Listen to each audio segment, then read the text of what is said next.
자, 6억 이상 대출, 서울서 집산 30%는 6억 이상 대출을 받았다.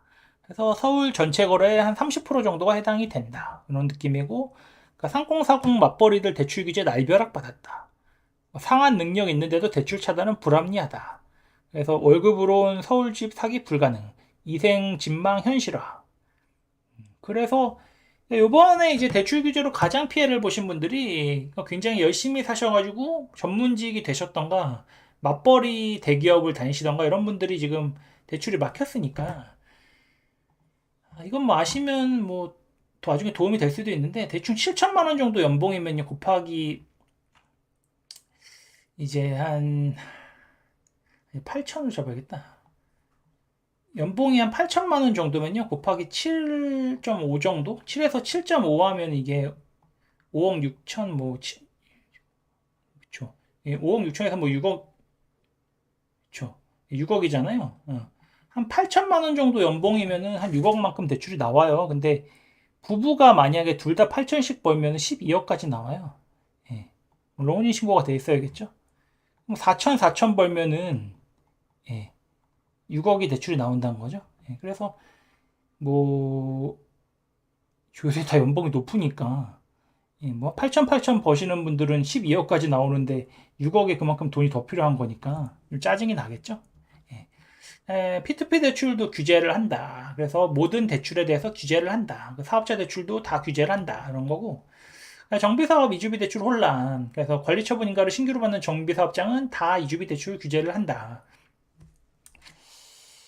그래서 이걸 하는데 이게 뭐 시공사 통해서 풀면 되는데 문제는 잔금 대출이랑 조건부 전세자금 대출이 안 되기 때문에 이게 지금 정비사업이 다 막힐 거예요. 예. 근데 상대적으로 중급지는 이게 진행이 될 거고 상급지들은 다 막힐 겁니다. 그래서 전월세 가격이 더 오를 겁니다. 예, 공급이 막히니까. 그다음에 개포호성 7차 레미안이랑 대우가 배틀을 떼고 있는데 서로 비판하고 있다. 레미안에서는 니들 한남 2구역에서 118 제안했는데 실패하지 않았냐. 그리고 예, 대우에서는 브랜드가 시세를 결정하지 않는다. 막 이러면서 둘이 싸우고 있는데 같은 조건이면은 레미안을 뽑겠죠. 예, 삼성이니까. 예, 개포 택지개발지구 뭐 우성 7차가 여기고 4차가 여기인데 7차가 이제 개발이 된다 뭐 이런 뜻이고요. 예, 서울시 매년 2,500가구 공공주택 공급 예정이다. 그다음 저기서 정치적 메시지가 있는데 자 내가 다시 삼선에 도전하겠다. 근데 제가 볼 때는 토지거래허가구역 다시 지정한 걸로 인해 가지고 해제했다 지정했다가 막 이런 것 때문에 표가 좀 떨어져 나갔을 겁니다. 그래서 뭐 그런 거고 네, 공급 가뭄이 더 가속화될 예정이다. 정비 사업이 지연이 되니까 공급 가뭄이 더 지속이 되죠. 너무 당연한 건데 이건. 그래서 규제를 하면 공급이 막혀요. 예, 그러면 뭐 어떻게 돼? 전월세 가격 오르는 거지 뭐. 그리고 뭐 이재명 대통령 주요 부동산 정책 방향. 주택 공급 임기 내 250만 가구 공급. 공공 임대주택 비율 확대. 공공 분양 공급 확대. 공공 임대주택을 굉장히 많이 공급을 하려고 노력을 할 거예요. 예, 근데 이게 의미가 있는 게 상급지 같은 경우는 공공 임대주택을 넣으면은 뭐 분상제를 좀 해제해 주던가 제초안을 조금 줄여준다던가 그런 이제 당근책이 나올 수 있는데 상급지에서는 공공 임대주택을 넣기 싫어해요. 그리고 또 이제 용적률을 올리는 거에 반 정도 이상을 공공 임대주택으로 넣으면 용적률 인상을 시켜주겠다 이런 혜택이 나올 수도 있는데 이게 사업성이 좀 부족한 중급지, 하급지 재건축에서는 좀 이제 먹힐 수 있고 상급지에서는 또 안 먹힐 거다. 뭐 용적률 건폐율 상향 이건 뭐 맨날 나오는 거고 임기 내 250만 가구 공급 한국 부동산 역사상 노태우 대통령 말고는 이 자기가 말한 가구 공급한 사람이 없어요. 예, 없습니다. 그리고 공급 대책 예정 광명 시흥지구 이것도 용적률 상향. 이것도 용적률 상향. 용적률 상향은 제가 5년 전에 블로그에 써놨는데 결국 미래는 용적률 상향이다. 국토부 1차관 선정, 공공임대주택 공급 지속, 예. 실수요자 위한 주택 공급 방안 마련 필요. 그러니까 결국은 공공임대주택을 많이 넣겠다 이거예요. 그래서 이렇게 스토리가 있으시고 더불어민주당 주거복지 특별위원회 위원장이다. 그래서 비전문가다. 국회 후반기 국토교통위원회 위원이다. 그래서 비전문가다.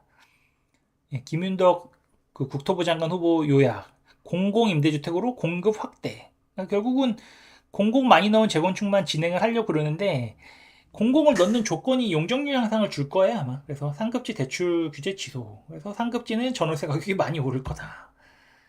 그래서 뭐 열심히 공급하겠다 그 뜻이고요. 이상경 국토부 1차관 불로소득 차단과 개발이익 환수 주장 개혁론자. 그래서 정비 사업이 진행이 잘 안 될 거다. 이거 알 수 있죠. 그래서 뭐 이런 게 있으시고, 자, 새 국토부 차관 누구는 이렇게 했는데, 윤우덕 선생님, 뭐 맹성규 선생님, 김세용 선생님이었는데 이분들이 다 안 됐다. 그래서 비전문가가 돼서 당황했다. 그래서 전세태거자금 대출 예외 적용 이거 굉장히 이슈가 지금 있는데 요새 은행에서 다 어느 정도 풀었더라고요. 그래갖고 6월 27일 전까지 계약하고 이제 임대차까지 계약된 물건에 대해서는 기존처럼 전세태거자금 대출이 나온대요. 그런 거고 뭐 대책 발표 기다리는 부동산 해갖고 뭐 공급 확대가 쉽지 않다. 뭐 그런 거고요. 뭐 이런 뭐 규제책 이런 것이 나온 거고. 대출 승인 건수가 급감했다. 승인 건수가 880건에서 59건으로 겁나게 줄었다. 그래서 지금 대출 상담사 통해서 대출을 받는 걸 다 막았어요, 은행이. 그러니까 은행이 안 하는 거죠, 그걸. 정부에서 막았으니까. 대출 상담사들이 지금 일이 없다. 그런 거고. 규제 뭐 디인돌 대출이란 게 있는데 대출금리 2에서 뭐 3% 상태고 무주택 가구주한테 이제 해주는 거고 주택가격 5억 원 이하까지 해주는 건데 요것도 디인돌 대출로 이렇게 규제가 들어갔어요. 그래서 요거가 이제 또 크거든요. 이 금액대 사시는 분들한테 이게 되게 큰 금액인데 이것 때문에 이제 조금 자금 계획이 틀어졌죠.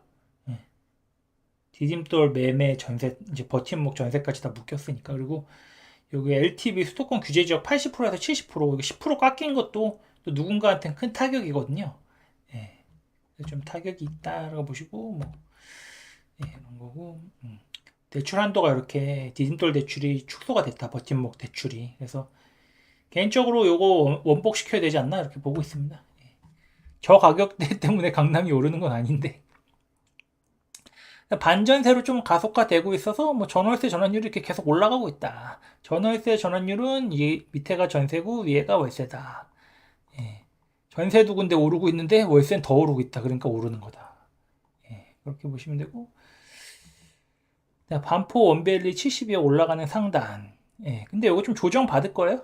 압구정도 지금 조정 받고 있고 해서 뭐 너무 급등했으니까. 올해 상반기가 제가 부동산 20년 본 이래 가장 많이 올랐어요.